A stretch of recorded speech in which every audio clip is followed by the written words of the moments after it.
Vamos a iniciar nuestro conversatorio sobre la OEA y me permito darle la palabra al doctor Juan Manuel Portilla para que dé las palabras introductorias.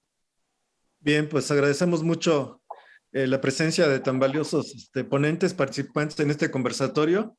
El doctor Becerra y su servidor hemos organizado esto en nombre de nuestras instituciones, la Facultad de Estudios Superiores Acatlán y el Instituto de Inversiones Jurídicas. Para mí las dos instituciones más queridas de la UNAM, por supuesto. Y bueno, pues la mecánica va a consistir en que formulemos a cada uno de ustedes dos preguntas dirigidas a cada uno, cuyas respuestas no deberán exceder de 5 minutos, y después tendremos 2 minutos para que haya réplicas y comentarios. Y así agotamos las sucesivas rondas para también permitir que haya preguntas del público. Y el doctor Becerra y su servidor haremos al final antes de las preguntas al público, haremos una recapitulación para efectos de hacer alguna aportación de parte nuestra, y de ahí ya daremos pie a las preguntas del público. Entonces, pues bienvenidos todos, muchas gracias, y si nos apoyan ahí con la lectura breve de los currícula de nuestros participantes, para ya pasar a las rondas, por favor. Claro, bienvenidos. Tenemos como uno de los participantes a la doctora Virginia Petrova Georgieva, licenciada en Derecho y especialista en Derecho de la Unión Europea y en Derecho Internacional Económico por la Escuela de Derecho de Sorbona, maestra en Derecho por la Facultad de Derecho de la UNAM, con mención honorífica y la medalla Alfonso Caso por haber sido la alumna más distinguida de la generación 2011, doctora en Derecho Internacional con mención honorífica por el Instituto de Investigaciones Jurídicas de la UNAM. Actualmente es investigadora en el área de Derecho Internacional del Instituto de Investigaciones Jurídicas y profesora de la Facultad de Derecho. Gracias. También nos acompaña el licenciado Luis Lorenzo Córdoba Arellano, licenciado en Derecho por la Universidad Autónoma de Baja California. Es maestro en Derecho con mención honorífica por la Facultad de Derecho de la UNAM, doctor en Derecho por el Instituto de Investigaciones Jurídicas de la UNAM y colabora con el Despacho de Consultores Legislativos de México, Colmex, desde el 2004 a la fecha. Importante en las materias de Derecho Internacional Público y Privado en la Facultad de Derecho de la UNAM e imparte la materia de Sistema Universal de los Derechos Humanos en la Maestría de Derechos Humanos del Posgrado en Derecho de la Universidad Autónoma de San Luis Potosí. Está con nosotros Luis Peraza Parga, profesor de Derecho Internacional de la Universidad Panamericana de la Ciudad de México, maestro en Cooperación Internacional y doctorante en Derecho Constitucional de la Universidad Complutense de Madrid. También contamos con la presencia de Rocío Arroyo Belmonte, licenciada en Relaciones Internacionales por la Facultad de Ciencias Políticas Sociales de la Universidad Nacional Autónoma de México, maestra en Estudios Regionales por el Instituto de Investigaciones Dr. José María Luis Mora, doctora en Ciencias Políticas y Sociales por la Universidad Nacional Autónoma de México, especialidad en Epistemologías del Sur por Claxo, Argentina, y actualmente se desempeña como profesora en la Facultad de Estudios Superiores Acatlán, donde imparte cátedra en la licenciatura en Relaciones Internacionales, en el doctorado en Ciencias Políticas y Sociales y en diplomados institucionales. Coordina el diplomado en Análisis Geopolítico y forma parte de diversos seminarios interinstitucionales dentro y fuera de la UNAM. Ha sido conferencista y articulista en diversos medios académicos sobre las líneas de investigación de perspectiva de la complejidad y relaciones internacionales, geopolítica, así como estudios culturales con un enfoque internacional. Pertenece a la categoría Bright Nivel C. Asimismo, contamos con la presencia de Julio Saúl Aguayo, abogado y licenciado en Ciencias Jurídicas y Sociales de la Universidad de Concepción en Chile. Fue profesor de Derecho Internacional Público en la FES Acatlán de la UNAM, Derecho Económico Internacional en la División de Estudios de Posgrado de la Facultad de Derecho de la UNAM y Derecho Económico Internacional en la Maestría de Derecho Económico de la UAM Xochimilco. En Chile fue director editorial del Fondo de Cultura Económica, asesor del Ministerio de Secretaría General de la Presidencia y director general del Fondo de Cultura Económica, miembro del Consejo Nacional del Libro en Chile e integrante del área de conocimiento FIL en Guadalajara. invitado por el Instituto de Investigación en Rendición de Cuentas y Combate a la Corrupción del Centro Universitario de Ciencias Económico-Administrativas en la Universidad de Guadalajara. Autor de diversos libros y artículos sobre política internacional y derecho internacional publicados en Chile y México, y miembro del Consejo en redacción de varias publicaciones especializadas. Y también agradecemos la presencia de Pedro José Bersunza Castilla. El maestro Pedro José Bersunza Castilla tiene una maestría en educación por la American University en Washington, D.C.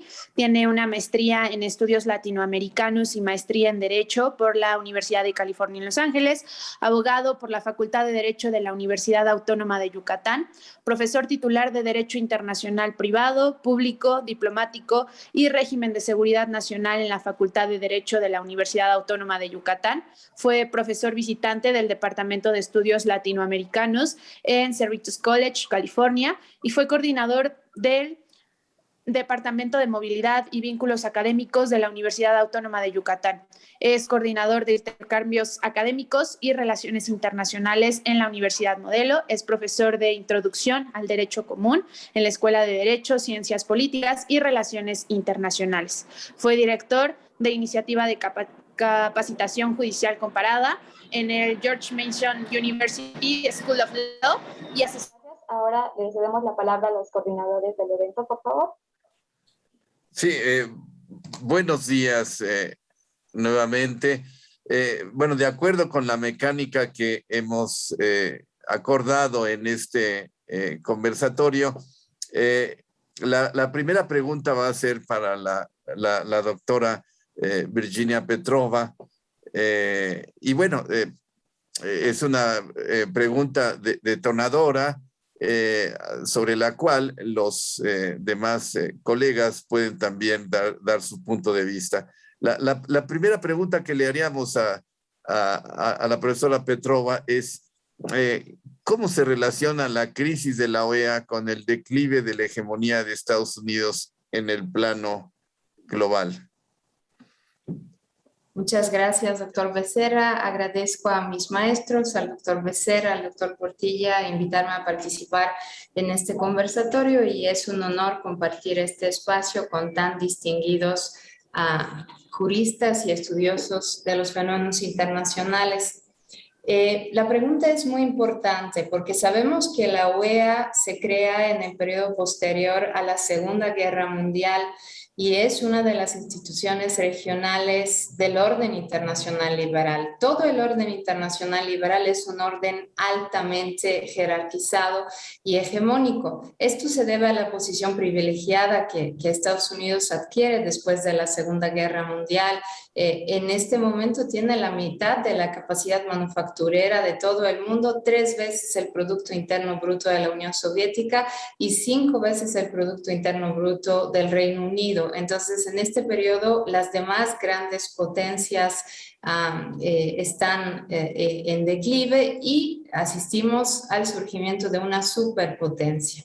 Y esta superpotencia se convierte en el arquitecto de todas las instituciones del orden internacional liberal de la post-Segunda Guerra Mundial y también en el arquitecto de la OEA. Sabemos que la OEA tiene como antecedente la Unión Panamericana y que se crea en 1948 con sede en Washington. Esta sede en Washington es muy significativa. Otras 2 instituciones del orden internacional liberal, pero de carácter universal, las instituciones de Bretton Woods, el Fondo Monetario Internacional y el Banco Mundial también tienen su sede en Washington a unas cuadras del Capitolio. Entonces, no es ninguna casualidad que la OEA tiene su sede en Washington. Incluso la Comisión Interamericana sigue teniendo su sede en esta ciudad, a pesar de que Estados Unidos ni siquiera ha ratificado la Convención Interamericana de Derechos Humanos. Entonces, el objetivo de esta organización en sus principios es evitar que las fuerzas enemigas durante la Segunda Guerra Mundial invadan el hemisferio occidental. Los países latinoamericanos, a través de la creación de la OEA se les garantiza defensa y protección contra estas fuerzas enemigas. Y por su parte, los países latinoamericanos ven en la creación de la OEA la oportunidad de disciplinar o de contener a Estados Unidos como superpotencia en las Américas y de insertar el ejercicio de esta superpotencia en un marco multilateral de reglas consensadas. La Carta de la OEA es muy similar en muchos aspectos con la Carta de la ONU. Ambos tratados reconocen el valor del principio de no intervención en asuntos internos de los estados. Pero en el caso de la OEA, la superpotencia o la hegemonía de Estados Unidos no se ha ejercido históricamente tanto sobre la base de la Carta de la OEA, sino más bien sobre la base del TIAR, del sistema de seguridad colectiva que establece esta organización. Y este sistema de seguridad colectiva siempre ha sido orientado hacia los objetivos militares y de política exterior de Estados Unidos. Si analizamos bien la evolución de la OEA, veremos que coincide a grandes rasgos con la evolución de la hegemonía de Estados Unidos en el plano global. Podemos identificar 3 etapas principales en el ejercicio de esta hegemonía. De los años 50 a los años 80, de los años 90 a los años 2000 y de los años 2008 a la actualidad. En un primer momento, de los años 50 hasta los años 80 e inclusive hasta los 90, esta hegemonía se está consolidando en todos los aspectos. Y vemos en el ámbito de la OEA la instrumentación del TIAR, pues para suspender a Cuba de la organización en 1962, para imponer cambios de regímenes en América Central, en Guatemala, en los años 80 para apoyar al Reino Unido en el conflicto entre Argentina y el Reino Unido por las Islas Malvinas. Vemos muchas intervenciones de la CIA, en Panamá, por ejemplo, para derrocar a Manuel Noriega. Entonces vemos cómo el actuar de la OEA obedece grosso modo a los intereses políticos y geoestratégicos del hegemón. Después, en los años 90, en el plano global asistimos al cenit de la hegemonía de Estados Unidos. Esto se debe al fin de la Guerra Fría, al auge de la globalización económica y a muchas otras fuerzas y elementos complejos. ¿Qué sucede a partir de los años 90 en América Latina y en la OEA? Pues en América Latina todos los presidentes comienzan a ser democráticamente electos, hay consensos para modificar el marco normativo de la OEA, se inserta la famosa cláusula democrática y se piensa que el neoliberalismo es el principal mecanismo para lograr el desarrollo. Ok, ¿cuándo comienza un poco el declive de la... ¿Se me acabó el tiempo? Okay. No, adelante. Una breve conclusión, quizás. Ok, bien, entonces a partir de los finales de los 90, con George W. Bush, esta hegemonía comienza a flaquear y esto es visible en el ámbito de la OEA porque coincide con grandes cambios en el continente americano. Con la marea rosa, posteriormente después de 2008 con la crisis económica y financiera global, pues este es otro golpe duro para la hegemonía de Estados Unidos y a partir de los años 2010 la OEA entra verdaderamente en crisis. Estados Unidos es muy preocupado por el surgimiento de polos competidores de poder en el ámbito global. China y Rusia comienzan a ejercer mucha influencia en América Latina en el ámbito económico y comercial y con el presidente Trump el recorte de presupuesto a la OEA vemos a una organización que ya no se basa en el equilibrio político o en el equilibrio de poderes en el cual fue creada. Una institución que ya no se sostiene gracias a la hegemonía de Estados Unidos. Muchas gracias. Muchas gracias. Bueno, ahora damos la palabra a los miembros de nuestro conversatorio si alguien quiere tener una reacción a esta primera pregunta y respuesta de la doctora Petrova. Si no, el doctor Saúl Aguayo en 2 minutos, profesor. Menos de 2. Excelente la exposición resumida de un problema complejo. Y en este momento, ¿cómo se explica o cómo explican ustedes? Yo soy el único no mexicano en este debate. La activación de la CELAC por parte de México y su intención primaria, por lo menos la exposición de motivos que hicieron, de reemplazar esta OEA por lo que no es un organismo internacional. La CELAC es un mecanismo de diálogo político, pero la idea va por ahí. Esa es mi pregunta. Bien, ¿alguna otra cuestionamiento o intervención? Y le daríamos simplemente la palabra a la doctora Petrova para dar la respuesta a Julia Saúl Aguayo. Creo que el maestro Versunza ha levantado la mano, doctor. Bien, perdón, maestro. Gracias. Versunza. Gracias, maestro. Muy amable. Gracias, doctora Virginia. Estupenda presentación. En menos de 5 minutos la descripción de lo que sucede en la OEA durante los tiempos de la Guerra Fría. Mi pregunta y comentario es acerca del TIAR, de lo que es el Tratado Interamericano de Asistencia Recíproca. Y hay un hecho que usted mencionó muy claro, los eventos de hace prácticamente 40 años atrás, de mayo y junio de 1982, con la situación de las Malvinas para Argentina, las Falklands para Gran Bretaña. ¿Cree usted que hubo un resquebrajamiento en ese momento de la OEA con la actitud del gobierno de Ronald Reagan de apoyar de una manera contundente al gobierno de Margaret Thatcher en ese aspecto? Esa es mi pregunta. Gracias. Bien, Virginia, si contestamos esto... rápido. Claro, rápidamente. Comenzaré por la segunda pregunta, por la crisis de las Malvinas. Sí, efectivamente ha sido una de las crisis, o más bien uno de los antecedentes de la actual agonía de la OEA.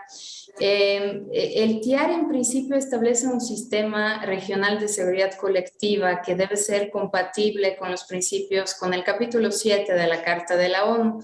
Entonces, los Estados miembros de la OEA se comprometen a defenderse mutuamente el caso de un ataque armado o de una agresión procedente de otro país.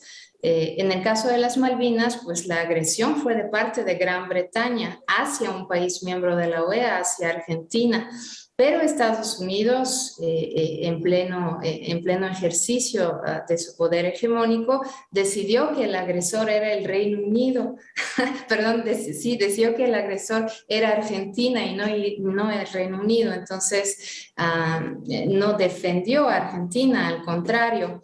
Y esto, por supuesto, fue una demostración de los abusos del superpoder estadounidense. Y no hay que olvidar que en respuesta a esta crisis de las Malvinas, México se retiró del TIAR.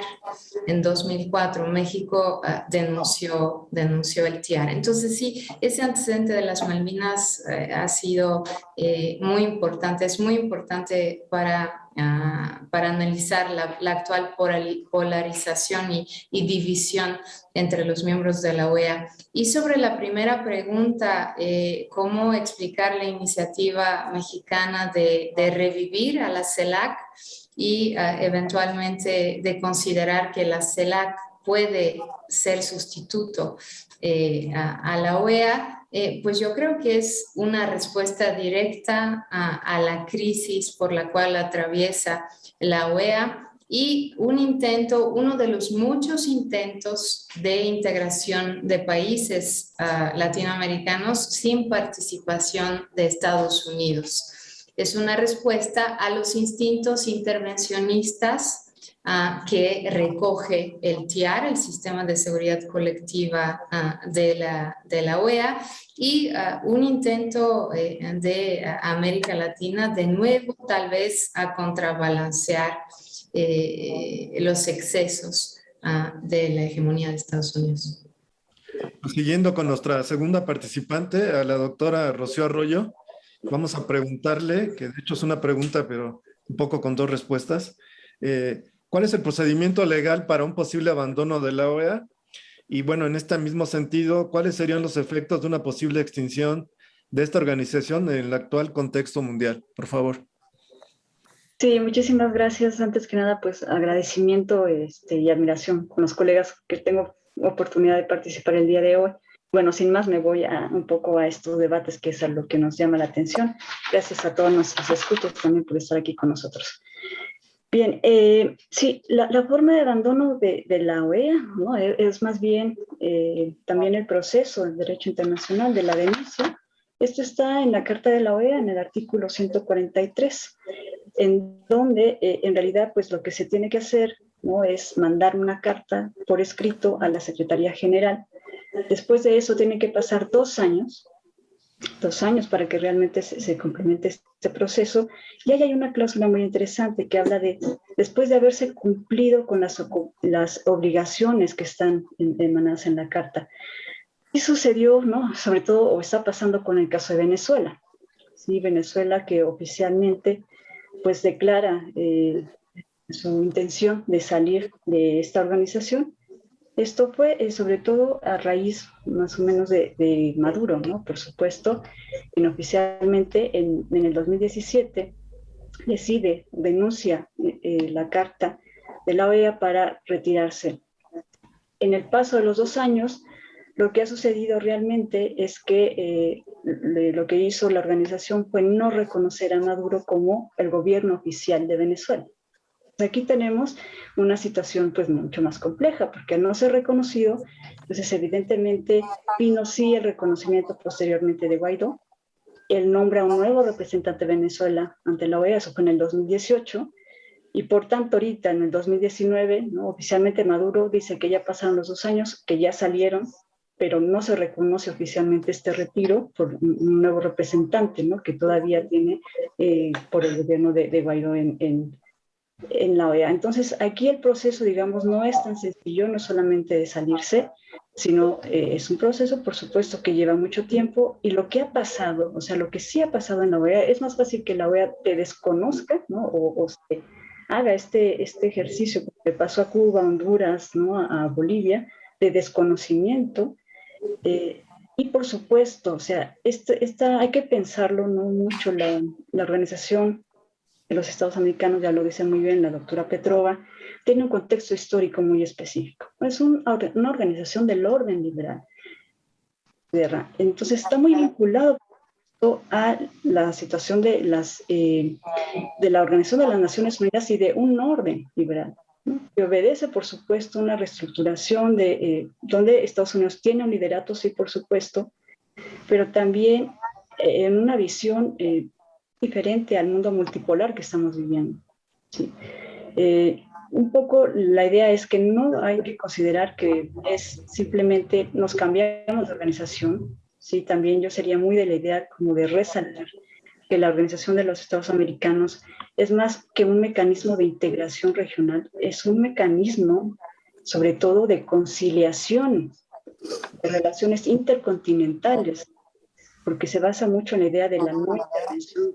Entonces, digamos, eso desemboca diferente, no una visión de integración económica, por donde sí ha ido un poco más la CELAC, o al menos en intenciones, y que obedece a otra etapa de los regionalismos que se han dado en el mundo. Y por supuesto, ¿qué implicaría para mí en este contexto actual este posible abandono? Realmente, vuelta al proteccionismo. Sí, también volveríamos a los acuerdos bilaterales más que regionales por la forma de organización. Esta contención que ha hecho la OEA sobre todo, por ejemplo, los acuerdos, ¿no?, en materia de derechos humanos, que mal que bien que se han suscitado, por supuesto, también evitar los lideratos regionales, que a veces avalamos mucho, ¿no?, la integración latinoamericana, pero hay que pensar un poco en los fantasmas del sueño bolivariano, lo que eso representa después, luchas interregionales por el liderato, ¿no?, entre los países de la región, que está ahí Argentina, ¿no?, está Brasil, está México, etcétera. Y de un rearme regional, ¿no? O sea, yo creo que uno de los grandes efectos también ha sido el desarme, ¿no?, a raíz, pues, de lo que menciona también todos estos organismos, sobre todo la OEA, la Carta, ¿no?, Interamericana. Y sin esta organización de la OEA, o sea, a veces tenemos que hablar de las críticas, lo que hace falta cambiar, pero también, por supuesto, de los beneficios. Y yo vería también una gran vulnerabilidad, ¿no?, de América Latina en este contexto, sobre todo, y es un poco lo que más particularmente ahorita debatiremos con mis colegas, riesgos también, por ejemplo, en CELAC, ¿no?, que tenemos también allí algunos acercamientos de China, por supuesto, también están los riesgos en el actual contexto, ¿no?, de intervenciones de Rusia, ¿no?, ya el Reino Unido sin la Unión Europea, ¿no? Entonces está, digamos, sin estos mecanismos de cierta forma de protección que han implicado la... Ahora, si en un minuto podemos resumir para... Por supuesto, sí, y en menos ya. Sí, o sea, en pocas palabras, creo que sí, en un momento como el que estamos viviendo hoy, cerrar de tajo la OEA es muy riesgoso y por supuesto lleva todo un proceso, no es algo tan discursivo como decir, ya no creo en la OEA y me salgo, porque evidentemente es también un costo. A Venezuela le está costando, le dicen, que puedes salirte pero debes dinero y tienes que pagarlo. Entonces son ahí cláusulas que tenemos que tomar en cuenta. Entonces, bueno, con eso cierro para escuchar las participaciones. Muchísimas gracias. Sí, bueno, reacciones de los colegas, por favor, brevemente. Gracias, doctor Arroyo, muy amable, coincido con su apreciación. El hecho de que la OEA tiene, sí, ciertos momentos de flaqueza o debilidad, es sumamente importante que continúe de una forma u otra, por lo que ya se estableció, por lo que ya se logró después de prácticamente 73 años de su creación. Ha habido momentos difíciles, la situación de las Malvinas, en un momento dado, la forma como han intervenido también en Haití, en su momento hace ya prácticamente 31 años atrás, después de la elección democrática de Jean-François Aristide y luego después de su salida del golpe de Estado del 93, si no me equivoco, con Raúl Cedras, y luego la instalación de vuelta de la democracia en Haití, a pesar de que fue por parte de los Estados Unidos, pero también la OEA ha sido muy clara y muy proactiva en situaciones como en Perú, en la década de los 90, finales de los 90 y principios de los 2000. Coincido con usted. Gracias. Es solamente una apreciación. La siguiente pregunta es para el querido maestro Julio Saúl Aguayo. Concretamente es una... directamente le haría la pregunta, maestro. ¿Usted cree que ha llegado el momento de refundar la OEA para convertirlo en un organismo internacional moderno y eficaz para que sus miembros se enfrenten a los problemas internacionales contemporáneos? Esa sería la pregunta. Y otra es si se refunda y si no se refunda, ¿por qué sustituirlo? Usted ya hacía la pregunta de la CELAC. ¿Cuál es su opinión, profesor? Gracias. Refundar creo que es una imperiosa necesidad, porque lo que se ha reconfigurado completamente es el contexto internacional y la cantidad de problemas globales a los que tenemos que enfrentar, para los cuales la OEA no está en absoluto preparada, porque, como bien se ha dicho, es un producto histórico, septuaginario, de un periodo histórico que era la Guerra Fría. Ya no está la Guerra Fría, está despuntando una especie de nueva Guerra Fría, pero en términos económicos por ahora, entre China y Estados Unidos, para los cuales América Latina es un lugar importante donde se desarrolla este enfrentamiento. Muchos de los países, entre ellos el mío, tienen como principal socio comercial a China. México tiene a Estados Unidos, Brasil también. De manera que esta nueva realidad hace que la OEA tenga poco sentido. Luego, ante el problema que tenemos en este momento grande, es una especie de pandemia de crisis, la crisis de la pandemia, donde los países latinoamericanos no han articulado una respuesta común frente a un problema que es absolutamente común.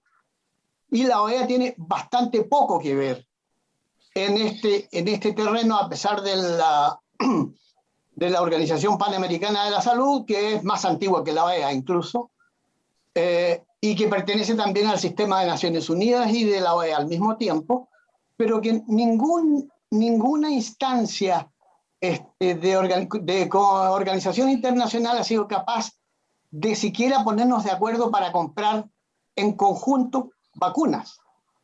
Nuestro poder de compra conjunto de los países latinoamericanos sería poderoso si es que lo ejercemos conjuntamente. No lo ejercimos conjuntamente y tenemos todo tipo de problemas de abastecimiento de vacunas en los distintos países.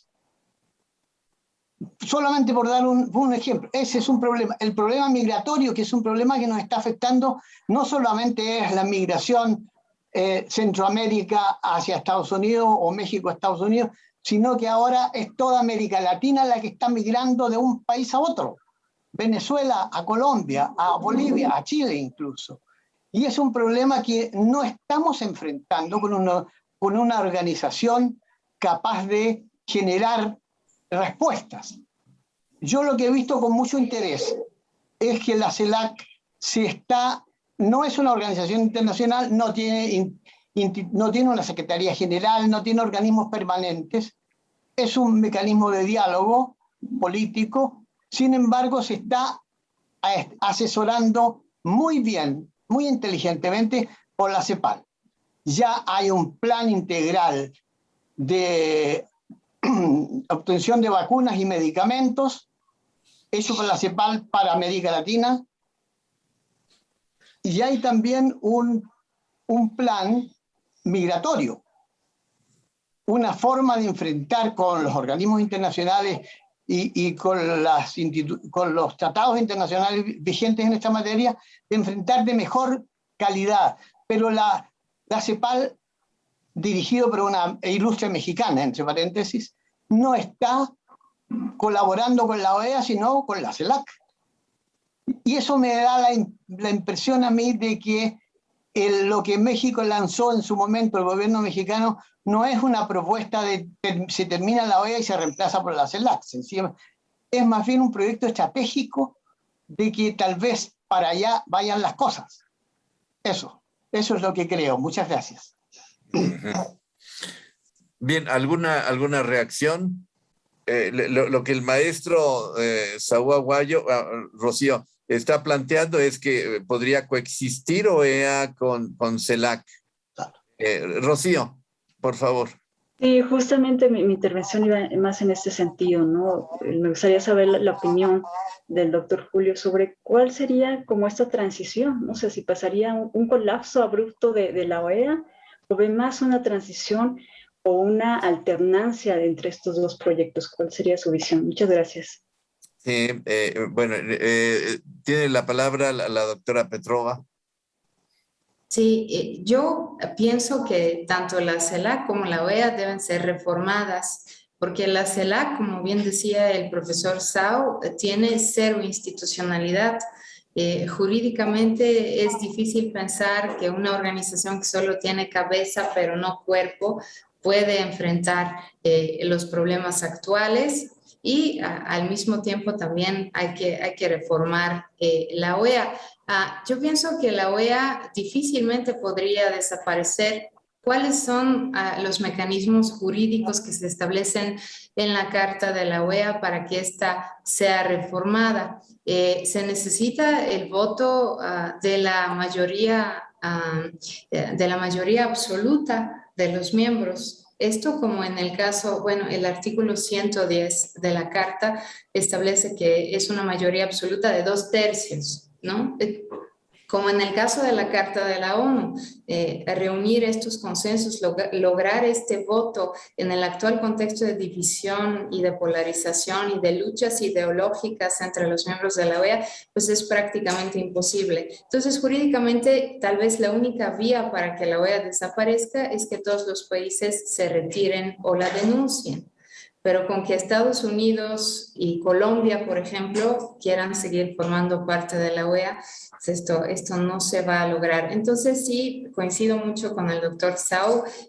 Seguramente las dos organizaciones seguirán coexistiendo y hay que considerar que la Carta de la OEA permite en su artículo 54 a la Asamblea General reforzar la colaboración con otras instituciones. Entonces podríamos pensar en un escenario no tanto de competencia entre OEA y CELAC, sino más bien de complementariedad. Era mi opinión. Tiene la palabra maestro Saúl Aguayo. Yo quisiera nada más hacer hincapié en una de las cosas que planteaba la doctora Petrova. ¿Es necesario una institucionalización para que la CELAC sea exitosa? Ella dice no tiene una estructura como la OEA. Adelante, maestro. Difícil pregunta la que me hace, doctor. No lo sé. Es un proyecto. Lo que me queda claro, primero, que la integración latinoamericana no ha funcionado y que ahora hay desafíos nuevos que exigen mecanismos que no son cuáles pueden ser. Luego que hay un organismo internacional como es la OEA, que sí tiene en algunas áreas un trabajo importante en el de derechos humanos, aunque Estados Unidos no haya ratificado ninguna de las convenciones sobre derechos humanos. Pero sí, especialmente la Comisión Interamericana de Derechos Humanos ejerce una labor sumamente encomiable en América Latina. La CELAC hace mucho tiempo que no está funcionando. Nada está funcionando en América Latina como organización realmente. O sea, el Mercosur está trabado, los organismos de integración económica están inhabilitados.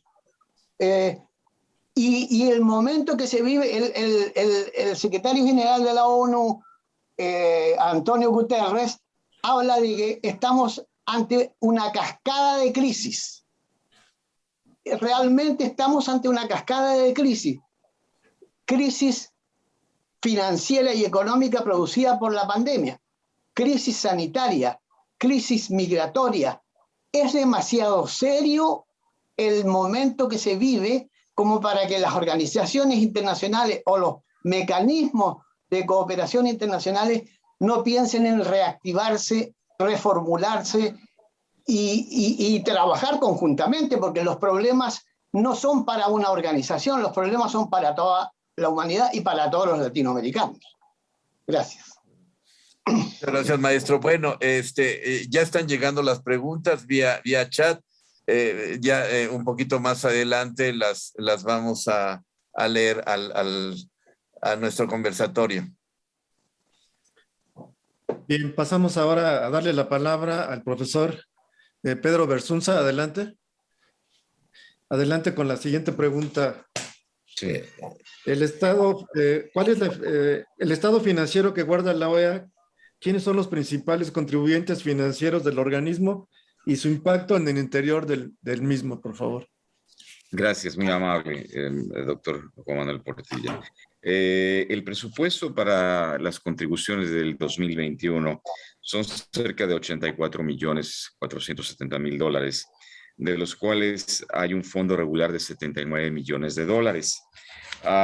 Los principales contribuyentes son los Estados Unidos Norteamérica con $48 millones, $55,000. Brasil con 11.442.000, Canadá con 9 millones de dólares, México con cerca de 6 millones de dólares, 5.943.000, Argentina con 2.755.000, Venezuela con 1.781.000, Perú 923.000 dólares. Y también hay en menor grado países que aportan desde 24.000 hasta 120.000 dólares anuales. El impacto que tendría en un momento dado en la OEA la reducción financiera sería obviamente este recorte y tendría un impacto en lo que son las funciones de la Secretaría General, de la limitación de la participación en foros y actividades regionales en un momento dado, menor actividad por parte de la Secretaría General, una reducción también en lo que son las misiones permanentes de la OEA en un momento dado. Si bien podría yo hacer un comparativo, la situación también ante Naciones Unidas, que el mayor contribuyente es los Estados Unidos de Norteamérica. Y en el momento mismo que hubiera una reducción del presupuesto por este país, podría tener un impacto definitivo en las funciones de la OEA.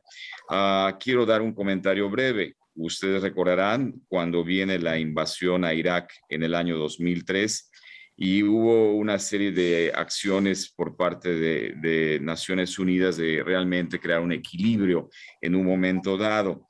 Varios miembros del Congreso de los Estados Unidos, de la Cámara Alta del Senado, estaban con la propuesta de salir de Estados Unidos de Naciones Unidas en un momento dado y el impacto que eso tendría. Lo mismo podría ser en un momento dado con la OEA en el aspecto financiero. Definitivamente se vería afectado su función en cuanto a la cuestión regional, el impacto que tendría también en un momento dado para organismos, la Comisión Interamericana de Derechos Humanos, lo que es el aspecto de salud, que estamos viendo una crisis en estos momentos en el continente en América. Realmente mi punto es de que en efecto el presupuesto es muy importante y si un país tiene el mayor presupuesto, realmente tendrá un impacto en las decisiones del organismo en un momento dado, definitivamente. Correcto. Bueno, entonces, reacciones de los profesores, por favor. Bueno, tenemos a la doctora Rocío y enseguida a la doctora Virginia, por favor. Sí, yo estaría de acuerdo y también realzaría esta parte del funcionamiento del presupuesto, que yo creo que no es únicamente de la OEA, sino de todos los mecanismos de la Organización de las Naciones Unidas en estos momentos. No es sustentable a largo plazo, ¿no? O sea, realmente gran parte del presupuesto se da en aspectos administrativos. Creo yo que un poco lo que le ha permitido sobrevivir a la OEA son estos mecanismos de ejercicios, digamos, coyunturales, ¿no? A través de organismos especializados que se hacen, reuniones, conferencias, de acuerdo a los temas que estén como en boga. Eso le ha permitido sobrevivir, pero la pregunta también que tendremos que hacernos es por cuánto tiempo. Desgraciadamente se amplía la agenda de ahora migración, narcotráfico, etcétera, pero estos recursos se van casi siempre a trámites y sobre todo sustentar la burocracia administrativa que representa sostener tantas instituciones. Y ya lo que queda de recurso para ejercicios prácticos y concretos se ve ampliamente reducido, ¿no? Entonces yo creo que esto a largo plazo también es de llamar la atención. La crisis mundial, la crisis de Estados Unidos en materia económica, en el corto y largo plazo puede afectar, ¿no? a ONU en su conjunto y a la OEA en particular en este caso. Sí. Yo creo que escuchamos a la doctora Virginia y ya, Claro. Ya Pedro daría respuesta a ambas, por favor.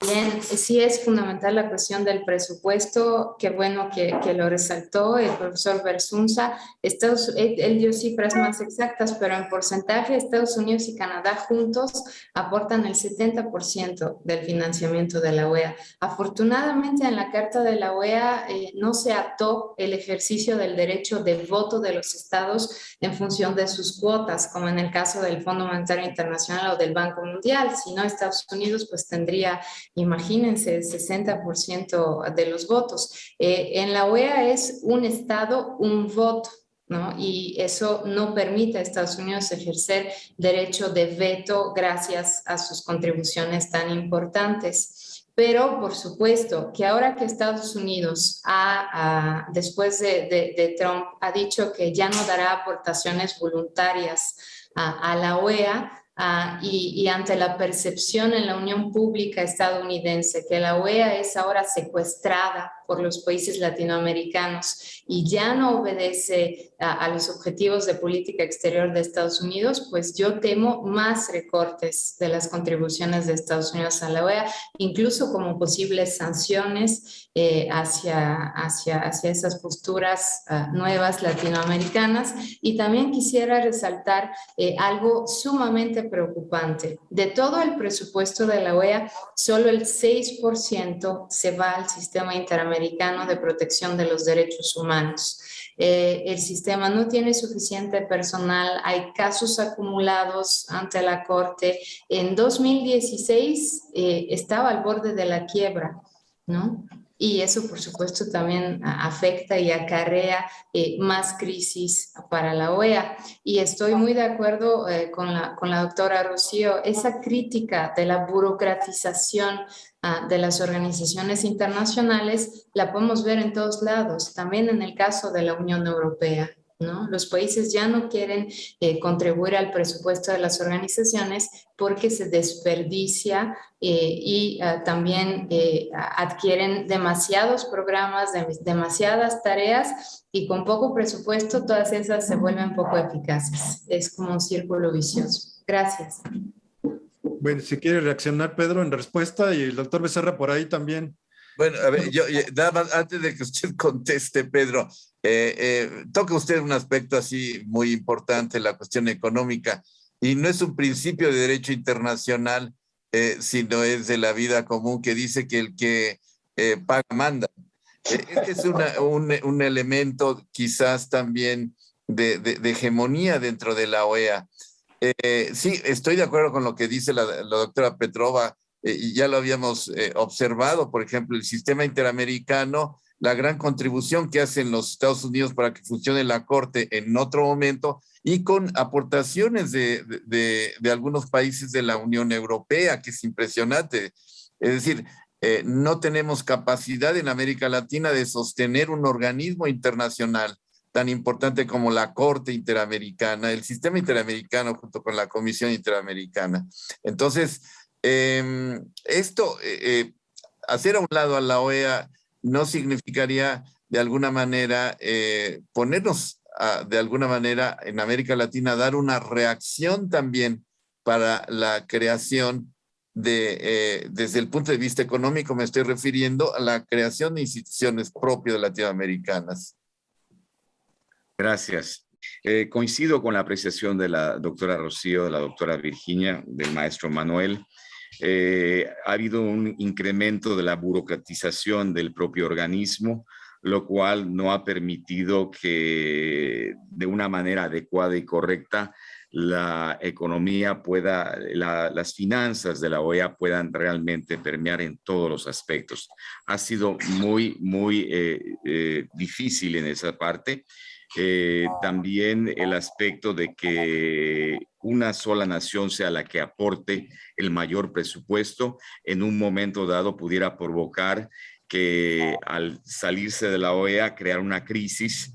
También el punto que menciona el maestro Manuel en cuanto a la posibilidad en un momento dado, si es así la pregunta, de que países de América Latina se puedan tener la oportunidad de crear alguna institución con un propio presupuesto, con un propio interés, ya sea países como el caso de México, como el caso de Argentina o Chile, que tengan la iniciativa de realmente incrementar ese poder económico.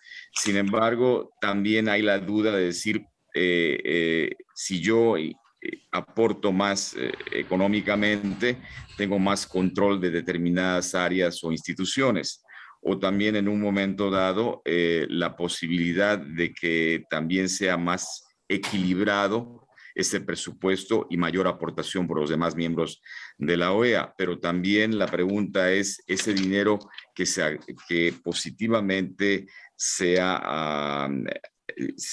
adecue y que sea de una manera correcta y adecuada ese gasto que se implemente. Bien, la siguiente ronda, mejor dicho, se refiere a una pregunta que le hacemos al doctor Luis Peraza Parga.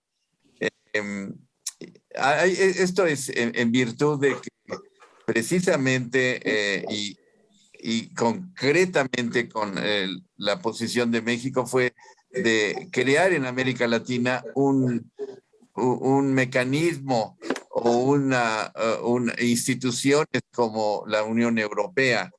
En este sentido, con su conocimiento al maestro Luis Peraza Parga del sistema europeo, le haríamos la siguiente pregunta. Explique brevemente la experiencia de integración europea y si existe posibilidad de copiar su técnica de integración. A ver si nos ayuden en 5 minutos, doctor. Sí, buenos días. Gracias, Manuel, por invitarme y a toda la organización. 2 cositas. Para Julio Sao Aguayo, yo tampoco soy mexicano. Antes presumió que era el único que no lo era. Y después el currículum está un poco caduco porque yo soy doctor desde hace un tiempo y dijo doctorante. Pero fuera de eso, todo está perfecto. Yo creo que la clave de la Unión Europea fueron 2 cosas. Uno, después de una guerra devastadora, había que inventar algo que funcionara. Y segundo, los personajes históricos más relevantes de la historia del siglo XX estaban presentes y tenían la posibilidad de tomar decisiones políticas y económicas. Entonces se juntaron personajes de la talla de Adenauer, un alcalde de un pueblo alemán que de repente se convirtió en canciller de la República Federal Alemana, de la primera República Federal Alemana, y siempre pretendió la paz con Francia. Tenemos a Jean Monnet, que está en las famosas acciones Jean Monnet, que francés, economista, y que está detrás del plan Schuman, Robert Schuman, que era el ministro de Asuntos Exteriores. Lo importante era no volver a cometer el error de una nueva guerra, mundial o regional, ¿no? Se llama mundial porque al final todo el mundo intervino. ¿Y para qué? ¿Cómo haces eso? ¿Cómo haces que no volviera a haber una guerra? Poniendo las economías en conjunto, ante una alta autoridad. Las economías, no las economías en conjunto, sino el carbón y el acero, que era lo importante para llevar a cabo una guerra, ¿no? Entonces, Francia y Alemania tenían ese deseo, lo consiguieron y desde entonces empezaron a construir un animal con una forma difusa que iba aumentando de forma y de peso específico, económico, y bueno, hasta el día de hoy, que obviamente con pasos mal dados, con pasitos para atrás, con disensos dentro de los países integrantes de la Unión Europea, pero que hoy por hoy es el ejemplo más exitoso de integración económica, política, cultural, todos los adjetivos que quieran poner. ¿Se puede transportar eso a América Latina? Muy complicado. ¿Por qué? Solo hay que echar un vistazo a los líderes políticos. Con los líderes políticos que han creado la CELAC, ¿se puede llegar muy lejos? No sé. Analicemos uno por uno los líderes políticos de Venezuela, México, del 2011, cuando echan en marcha esto. No creo que sea el momento. ¿Es bueno para eso suprimir a la OEA? Yo creo que no. La OEA es muy rescatable. La OEA es unas Naciones Unidas en pequeñito que tienen que estar ahí. Ha creado un sistema de protección de los derechos humanos buenísimo, obviamente a imagen y semejanza del europeo, que es el más antiguo y el que tiene más trayectoria histórica, pero la verdad es que tanto la Comisión Interamericana de Derechos Humanos como la Corte Interamericana de Derechos Humanos hacen un trabajo excepcional, unas sentencias preciosas desde el punto de vista jurídico, muy vanguardistas y que son aceptadas por la mayoría de los Estados miembros. También el sistema de observancia electoral me parece súper rescatable de la OEA. Y después algunos temas culturales. No es una integración económica, no es una integración económica. Necesitamos una integración económica. Hay una palabra que le falta a la política de América Latina, que es solidaridad. Solidaridad con el otro, el que no está en la misma posición que uno. Europa fue solidaria, también fue económicamente inteligente. Dijo, yo necesito tener mercados donde expandirme. Necesito que me compre España, aunque en ese momento era una dictadura. Necesito vender mis tomates en otra parte. ¿Cómo hago? Para eso, invertir en el otro país, en el país que está más deteriorado. ¿Cómo? Con infraestructuras de transporte, con fondos estructurales, poniendo muchísimo dinero en juego, diciéndole al Estado más débil. Cuando España entró se le llamaban los PIGs, porque eran Portugal, Irlanda, Grecia y España, los cerdos. Pues no es muy bonito que te llamen cerdo, pero funcionó. Por cada euro que ponía Bruselas, nosotros poníamos un euro. Eso te da una corresponsabilidad que no existe en América Latina.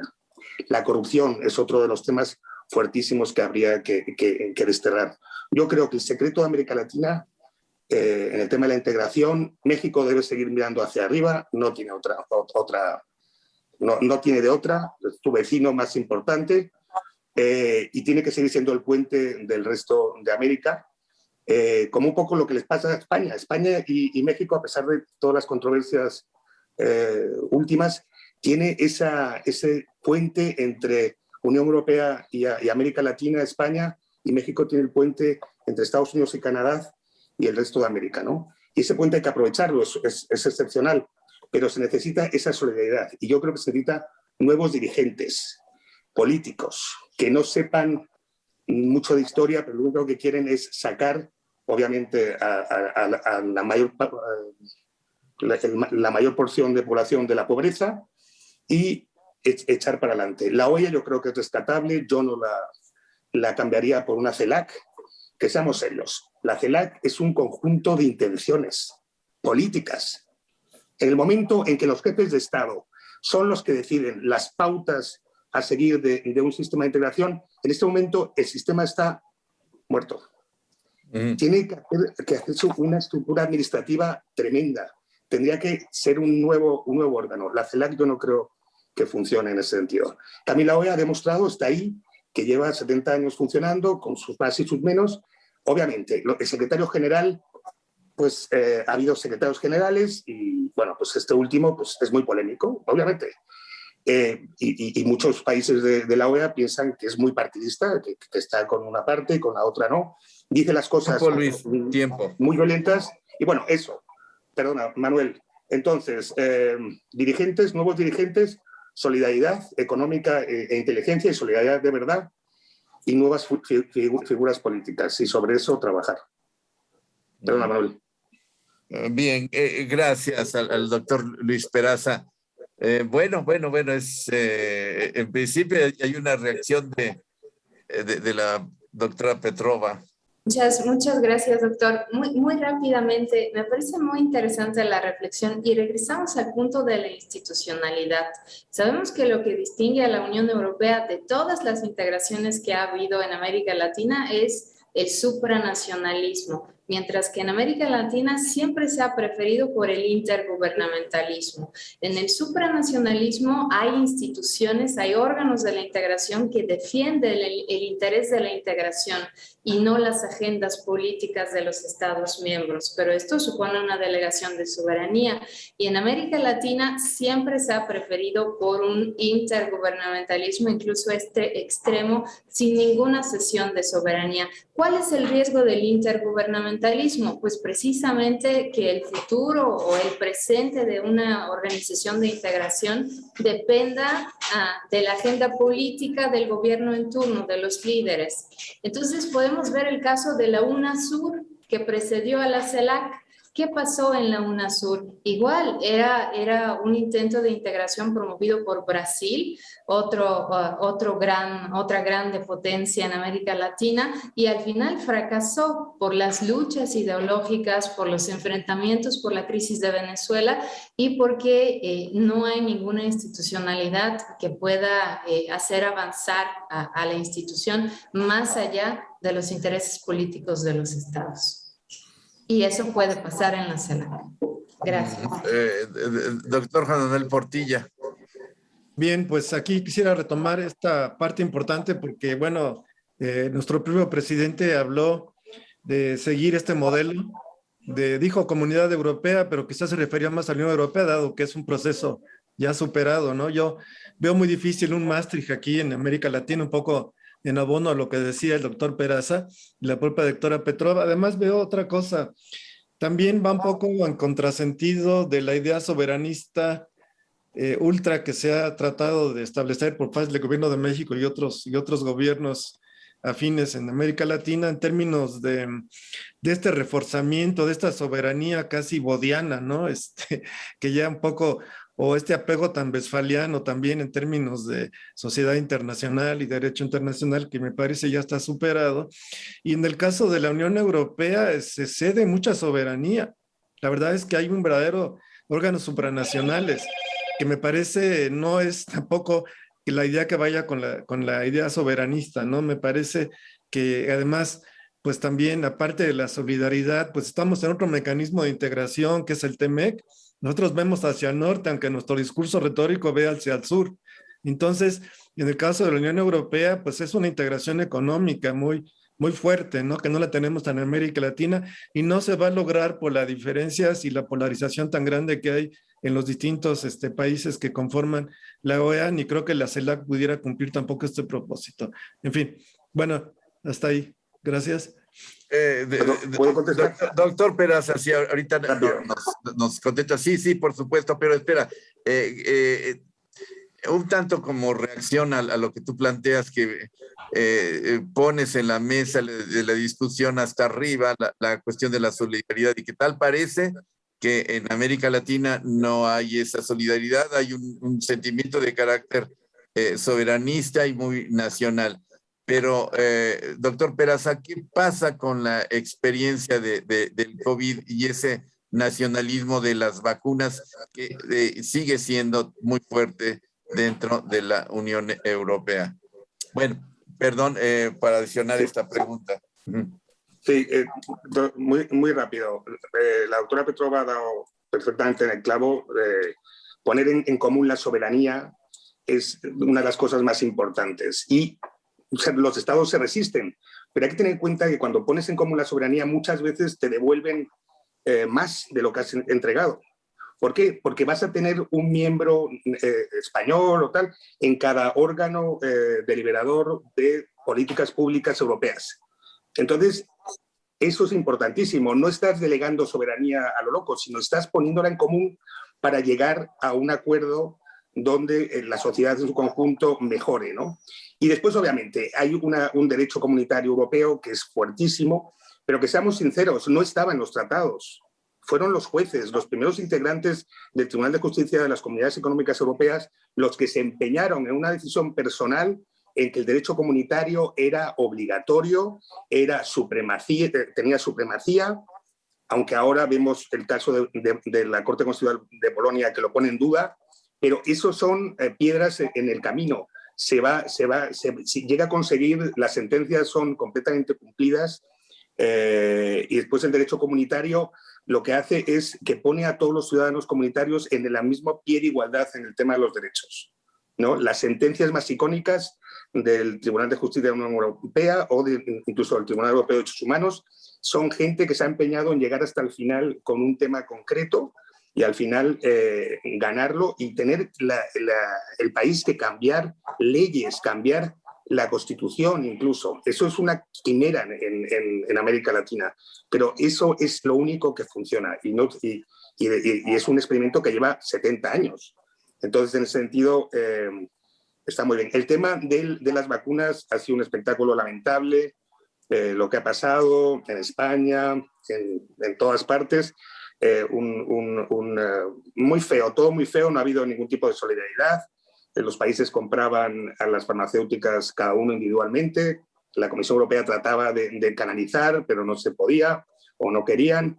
En fin, ha sido un ejemplo de que hay que seguir avanzando en esa integración y tener un organismo fuerte de sanidad europea que lleve a que la próxima pandemia, que todo el mundo dice que va a venir, nos tenemos que acostumbrar a poner el brazo y que nos pinchen lo más a menudo posible, pues se pueda lidiar de una manera conjunta y llegar a, imagínense, si en lugar de que hubiera 5 equipos investigando la vacuna contra el COVID, hubiera solo uno integrado, compartiendo conocimientos, compartiendo researchers, documento, hubiéramos llegado incluso más pronto a las vacunas, ¿no?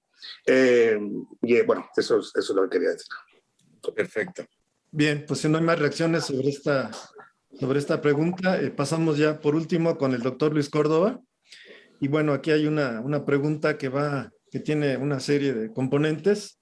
¿Debe o puede coexistir la OEA con una CELAC, con órganos integracionistas y supranacionales, por ejemplo, que tenga una Secretaría General, una Asamblea de Estados que emita recomendaciones, o de un Tribunal de Cambio Climático, Derechos Humanos, Inversiones y Crímenes contra la Paz, entre otros?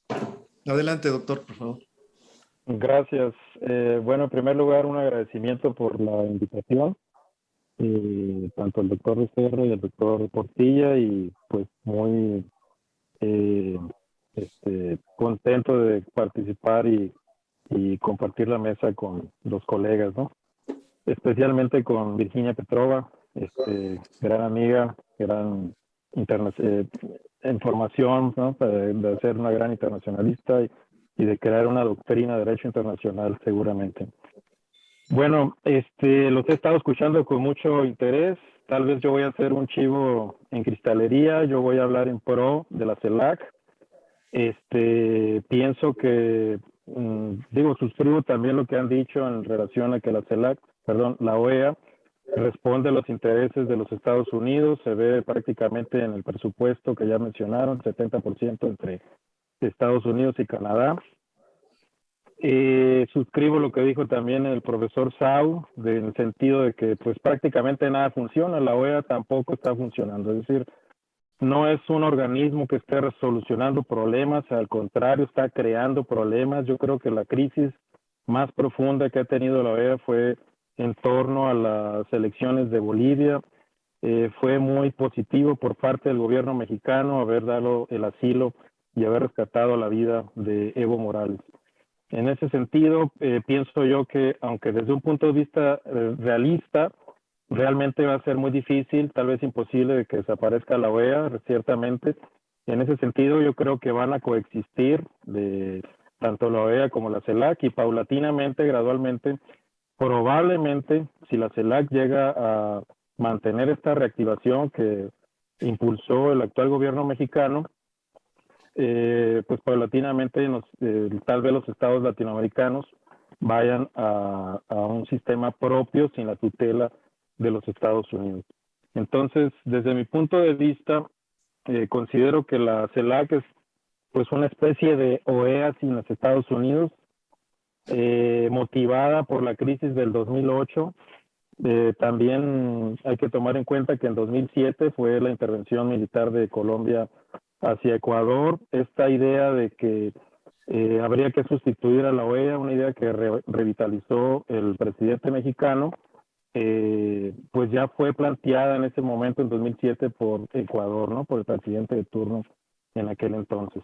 Entonces, pues pienso yo que es el acontecimiento más importante, el surgimiento de la CELAC. El solo hecho de su existencia ya es un hecho muy positivo. Es un hecho que implica, desde mi punto de vista, pues una especie de declive de los Estados Unidos, del poder de los Estados Unidos, porque no logró impedir el surgimiento de un organismo, bueno, organismo entre comillas, no es un organismo propiamente dicho, es un mecanismo de diálogo, como ya lo han mencionado aquí los colegas. Pienso también que es el proyecto de integración, o en vías de integración, o aspiración de integración más importante de los 16 que existen y que han existido en América Latina. La CELAC reúne a todos los estados miembros de la región, el estado, a 33 estados, y pienso que el estado 34 debiese ser Puerto Rico. Si bien es aún incipiente, pero es decir, realmente, no, como ya lo mencionaron, no tiene organismos, aunque es incipiente, pues es un hecho geopolítico relevante repito, motivado por la crisis financiera del 2008. En 2008 surge la idea original, bueno, original entre comillas, ¿no? Porque es un proyecto que tiene 200 años de pensamiento, que se ha nutrido de pensadores a lo largo del siglo XIX, del siglo XX, etcétera. Pero pues Lula fue quien, cuando Brasil estaba presidida por Lula, tuvo una primera intención o motivación para crear lo que hoy es la CELAC. Y por otra parte, es interesante también mencionar que la CELAC se nutre de las diversas constituciones de los países latinoamericanos o nuestroamericanos, si queremos usar ese término, Nuestra América. Y el solo hecho de que Estados Unidos y Canadá no participen en CELAC, aunque no tiene organismos, no está organizada, es un bebé, es una niña, ¿no? La CELAC, pues se nutre de cierta manera o se puede llegar a nutrir de todas aquellas constituciones latinoamericanas, la argentina, la costarricense, la brasileña, etcétera, que han incorporado en sus constituciones la cláusula pro-integracionista. Tienen cláusulas pro-integracionistas una gran variedad de estados latinoamericanos. En ese sentido, pienso que esto es en abono a la idea de que posiblemente sí pueda tener cierta relevancia la CELAC en los próximos años, ¿no? ¿Cuáles son los riesgos que puede tener la CELAC? Pues la CELAC podría ser capturada de forma externa en caso de que los Estados Unidos recobren o reinviertan ese camino que tienen de declive, ¿no? Creo que es un hecho ya, creo que hay un consenso entre los especialistas, sobre todo geopolítica, de que hay un declive del poder de los Estados Unidos. No sabemos si va a ser irreversible, no sabemos si Estados Unidos logrará la reversión de ese declive, pero pues el solo hecho de la existencia de la CELAC pues muestra parte de ese declive. En relación a la pregunta en específico, voy a hacer un pequeño, voy a soñar despierto brevemente. Entonces pienso que la CELAC podría establecerse mediante una asamblea general. Pienso que los Estados miembros, los 33 Estados miembros, en algún momento tendría que sumarse de Puerto Rico, deberían o podrían, o pienso yo que más bien deberían establecerse como una asamblea general al estilo de la Asamblea General de la ONU. En esta Asamblea General de la CELAC, ya con la experiencia que se tiene en relación a la Asamblea General de la ONU, pues se podría otorgar tal vez para ciertos temas, primero comenzar con algunos temas, en específico en lo que atañe a los recursos naturales. Es decir, que una Asamblea General CELAC tenga pues esa facultad de crear resoluciones y asimismo crear organismos y darle toda una organicidad a esta idea de integración de la CELAC. Y ya para cerrar, pues ciertamente lo que dijo Virginia al diferenciar entre supranacionalismo e intergubernamentalismo, pues yo creo que la CELAC es el vehículo adecuado para encaminarnos a órganos supranacionales. Aunque también muy bien dijo Virginia, en el sentido de que en América Latina hemos tendido hacia la intergubernamentalidad. Es correcto. De hecho, el propio presidente mexicano, al aludir, dijo dos cosas, ¿no?, que yo quiero resaltar y con esto cierro. Uno, que debiésemos crear una Unión Europea Latinoamericana, que en mi opinión debiese ser la CELAC. Y dos, respetando las soberanías de los estados, ¿no?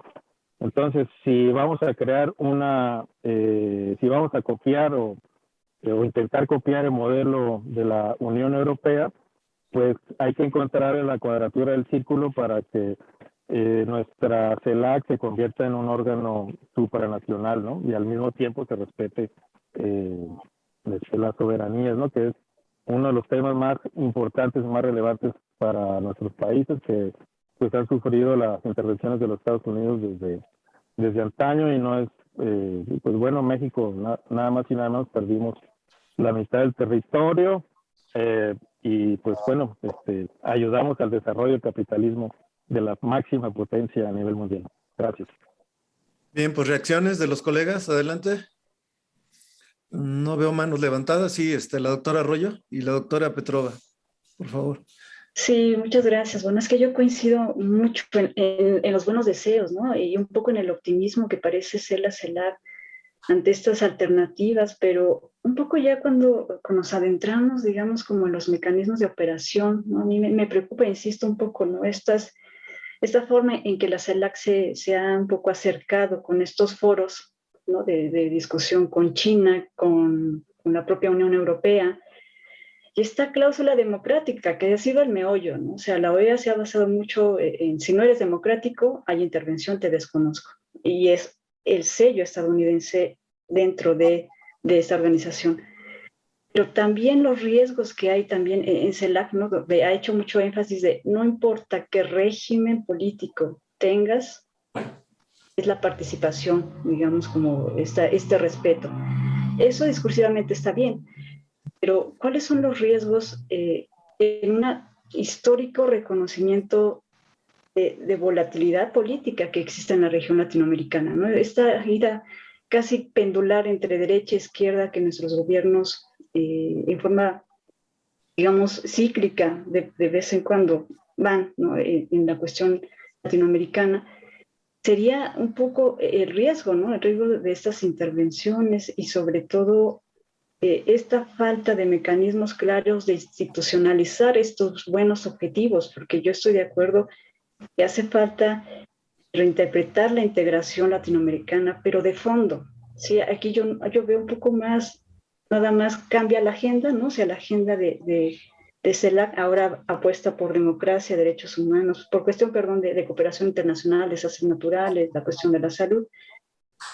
De fondo no se está replanteando cuál es el proyecto de integración latinoamericana dada nuestras condiciones estructurales de dependencia económica, de volatilidad política de las cuales insisto, y que creo que eso hace falta, ¿no? O sea, una discusión de fondo, estos proyectos, y que no lo veo del todo cubierto por CELAC. Es, insisto, un poco más discursivo, y ya ahorita hablamos toda la primera parte de la sesión sobre cómo esto es una transición, ¿sí? No es de la noche a la mañana. Yo donde veo ahí un poco más de concordancia, más que crear una nueva asamblea, porque el riesgo es otra vez volver a redoblar esfuerzos o duplicar esfuerzos, en las reuniones anuales, ¿no? Que se hacen en OEA, pero que se llevan por parte de los ministros de Relaciones Exteriores, y la que hace CELAC, que es a través de los jefes de Estado. Una conciliación para establecer agendas en común fuera un poco del ámbito de la agenda marcada por Estados Unidos. Creo que esa sí puede haber una vía, ¿no? de que vayan corriendo en paralelo, digamos, pero ya una formación institucional de estos buenos deseos es un poco donde yo no veo claro, ¿no? Un poco la propuesta, pero bueno, escucho a mis colegas. Muchas gracias. Doctora Petrova, para cumplir ese bloque, así muchas gracias al doctor Córdoba, un colega a quien admiro y aprecio muchísimo también.